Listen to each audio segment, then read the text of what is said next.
અમરેલી જિલ્લાના બગસરા શહેરમાં પૂજ્ય મોરારી બાપુ દ્વારા માનસ મેઘાણી રામકથાનું આયોજન કરાયું છે।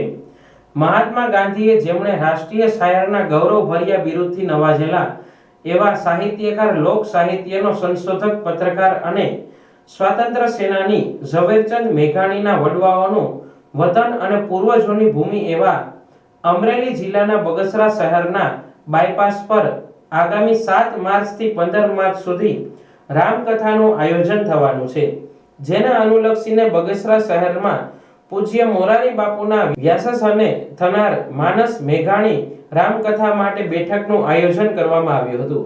આ બેઠકમાં બગસરા શહેરના ભાવિક આગેવાનો, શહેરના અગ્રણીઓ અને આયોજકો સહિતના લોકો ઉપસ્થિત રહ્યા હતા।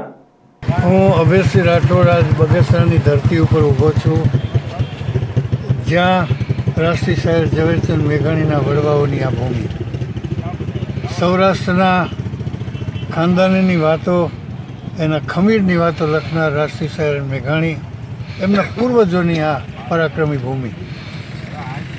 આજ આનંદની વાત એ છે કે આ ધરતી ઉપર આવ્યો છું ત્યારે પરમ પૂજ્ય વિશ્વ વંદનીય પૂજ્ય બાપુ મોરારી બાપુના શ્રી મુખે અહીંયાથી 7મી માર્ચ 2026ના રોજ અહીંયા માનસ મેઘાણી રામકથાનું આયોજન થઈ રહ્યું છે। આયોજન સ્થળ ઉપર જ્યારે અહીંયા ઊભા છીએ ત્યારે આપણને એક રૂવાડે એક બાજુ ભક્તિનો સાગર વહે છે, એક બાજુ રાષ્ટ્રભક્તિનો સાગર, અને બે પ્રવાહની વચ્ચે અહીંયા જ્યારે માનસ મેઘાણી કથાનું આયોજન થઈ રહ્યું છે ત્યારે માત્ર ગુજરાત જ નહીં પણ ગુજરાતીઓ જ્યાં જ્યાં વસે છે ત્યાં આ કથા કાયમ માટે યાદગાર બની રહેશે એવી મને શ્રદ્ધા છે। હું પણ આપ સૌને, આ ચેનલ જોનાર સૌ કોઈને નિમંત્રણ પાઠવું છું અહીંના આયોજક વતી કે 7મી માર્ચ 2026થી 15 માર્ચ 2026 સુધી આવો, આપણે સૌ પૂજ્ય બાપુની રામકથામય બની અને માનસ મેઘાણીનું રસપાન કરીએ। જય સિયારામ। જય સિયારામ। આ મીટિંગમાં સંસ્થાના આગેવાનો, વેપારીઓ તથા નગરપાલિકાના પ્રમુખ, સંગઠનના પ્રમુખશ્રીઓ, મુસ્લિમ સહિતના તમામ ભેગા મળી પૂજ્ય મોરારી બાપુની આ સપ્તાહ બાબતે વિચાર વિમર્શ કર્યો હતો। આગામી તારીખ 7/3/2026 થી આ કથાનું આયોજન થઈ રહ્યું છે, એ અનુસંધાને આ મીટિંગ મળેલી હતી।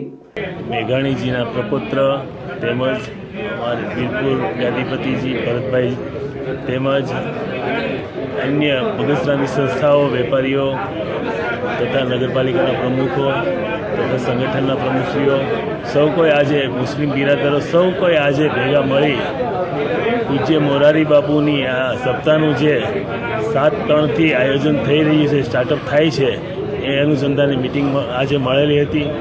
તો મારી આવનાર સપ્તાહની અંદર સૌ કોઈ આજુબાજુના વિસ્તારના, તાલુકાના, શહેરના તમામ ધર્મપ્રેમી જનતાઓને આ ખૂબ જ સુંદર આયોજન થઈ રહ્યું છે, જે મેઘાણીજીના યાદીરૂપી બની જાય એ રીતે સૌ કોઈ આની અંદર હિસ્સો લે અને ભાગ લે, અને હું સૌને હૃદયપૂર્વક આમંત્રિત કરું છું અને આપ સૌ કોઈ આનો લાભ લેશો એવી વિનંતી। વસ્તુ ભારત માતા કી જય। રાષ્ટ્રીય શાયર ઝવેરચંદ મેઘાણીની સ્મૃતિમાં માનસ મેઘાણી રામકથાનું દિવ્ય અને ભવ્ય આયોજન 7 માર્ચથી 15 માર્ચ 2026 દરમિયાન થઈ રહ્યું છે। આ આયોજનમાં બગસરા અને શહેર અને તાલુકાના વિવિધ ક્ષેત્રના અગ્રણીઓ ખાસ ઉપસ્થિત રહ્યા હતા અને કથા દરમિયાન ઝવેરચંદ મેઘાણીના જીવન અને કાર્યને નિરૂપતું એક સચિત્ર માહિતીસભર ચિત્ર પ્રદર્શન અને મેઘાણી ગીતોનો કાર્યક્રમ પણ રજૂ થશે। તેમજ મેઘાણી ગોષ્ઠીમાં મેઘાણી સાહિત્યના તજજ્ઞો ઝવેરચંદ મેઘાણી વિશે વાતો કરશે તેવા કાર્યક્રમનું આયોજન વિચારવામાં આવ્યું છે। પિનાકી મેઘાણી રાષ્ટ્રીય શાયર ઝવેરચંદ મેઘાણીના પૌત્ર।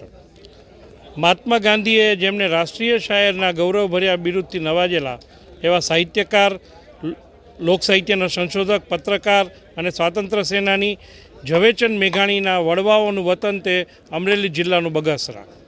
ખૂબ ગૌરવ અને આનંદની વાત એ છે કે વિશ્વવંદનીય કથાકાર પૂજ્ય મોરારી બાપુના શ્રીમુખે બગસરા ખાતે ઝવેરચંદ મેઘાણીની સ્મૃતિમાં માનસ મેઘાણી રામકથાનું દિવ્ય અને ભવ્ય આયોજન 7 માર્ચ 2026થી 15 માર્ચ 2026 દરમિયાન થઈ રહ્યું છે। અને આના આયોજનમાં બગસરા શહેર અને તાલુકાના વિવિધ ક્ષેત્રના અગ્રણીઓ ખાસ અત્રે ઉપસ્થિત રહીને વિચાર વિમર્શ કરેલ છે. ખાસ કરીને આ કથાત્રેયમાં કઈ કઈ આયોજન કરવામાં આવે છે? કથા દરમિયાન ઝવેરચંદ મેઘાણીના જીવન અને કાર્યને નિરૂપતું એક સચિત્ર માહિતીસભર ચિત્ર પ્રદર્શન મૂકવામાં આવશે. મેઘાણી ગીતોનો કાર્યક્રમ પણ રજૂ થશે, તેમજ મેઘાણી ગોષ્ઠી જેમાં મેઘાણી સાહિત્યના તજજ્ઞો ઝવેરચંદ મેઘાણી વિશે વાતો કરશે.